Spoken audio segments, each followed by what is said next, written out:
Many big steps are being taken right now to regulate crypto both inside and outside of the US. The SEC is one of the agencies that is fighting crypto from all sides, so we need to pay close attention to it. As I've said many times with Operation Choke Point 2.0, they're not the only ones. Now we need to talk about Ripple because they are one of the few companies that has actually gone up against the SEC and won.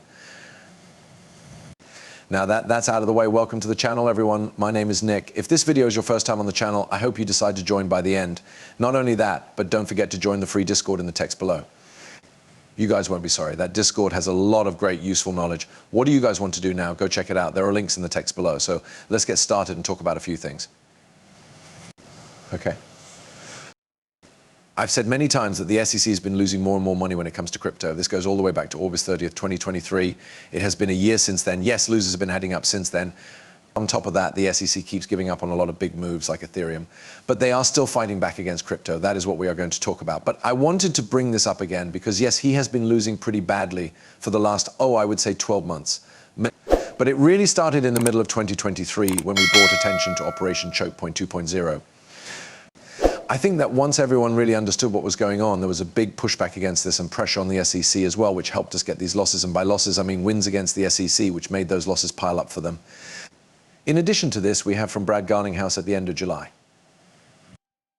I'm bringing this up again to show you guys the road that led to some of the bigger wins against the SEC recently and why it's so important to pay attention to now. This means that the SEC has taken back its request for the court to consider Solana, Cardano, even Polygon as stocks in its case against Binance. We also have more proof from Brad Garlinghouse that the SEC is lying. Share Gensler says the roles are clear, but the SEC can't figure them out and uses them in a way that makes the business even more confused.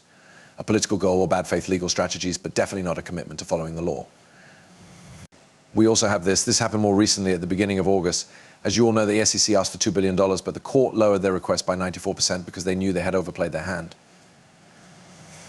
We agree with the court's ruling and are ready to keep growing our business. There are no longer any threats from the SEC against the XRP community.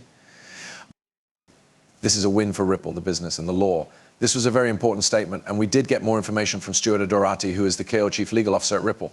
We now have a final decision.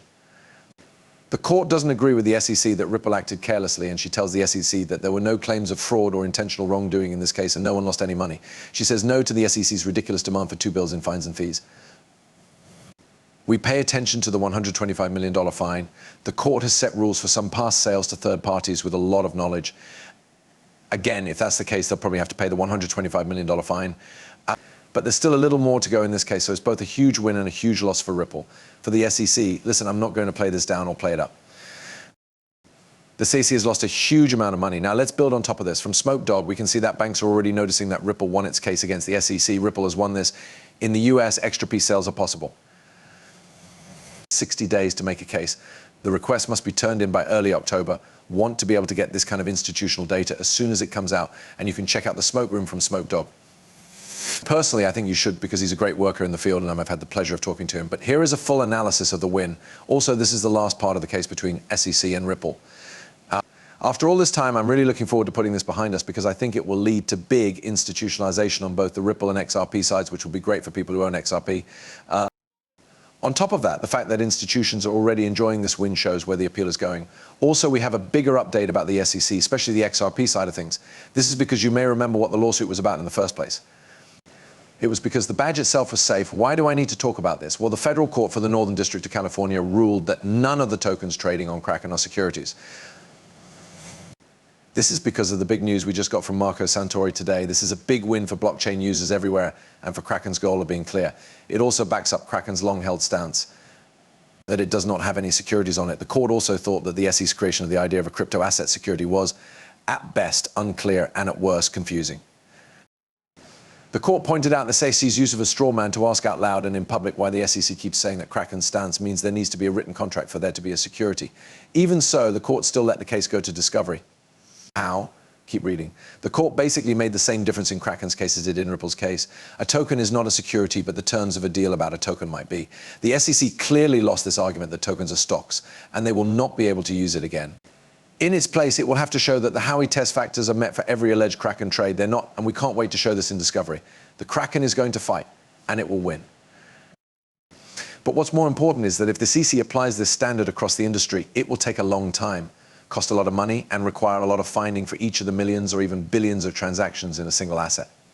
litigation that never ends. What we've been saying all along is proven by today's rolling. The SEC can't really police crypto by enforcing rules that would make the business clearer, protect consumers, and help blockchain technology grow. Congress needs to pass a broad framework for market structure. We thank the court for taking this case into account and commend everyone in our government who is working hard to make this happen. Now, Stuart Aderati actually said something about this because, guys, this is a huge win for crypto. And another court, this time in the Kraken case, says there is no such thing as a crypto asset security.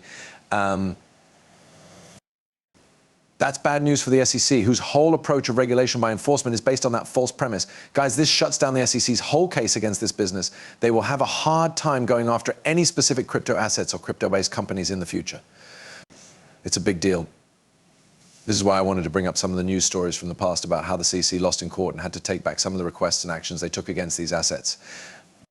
I think the SEC is beginning to give up. Of course, they will keep going after this business because you know who runs the SEC, those in power like the big bankers.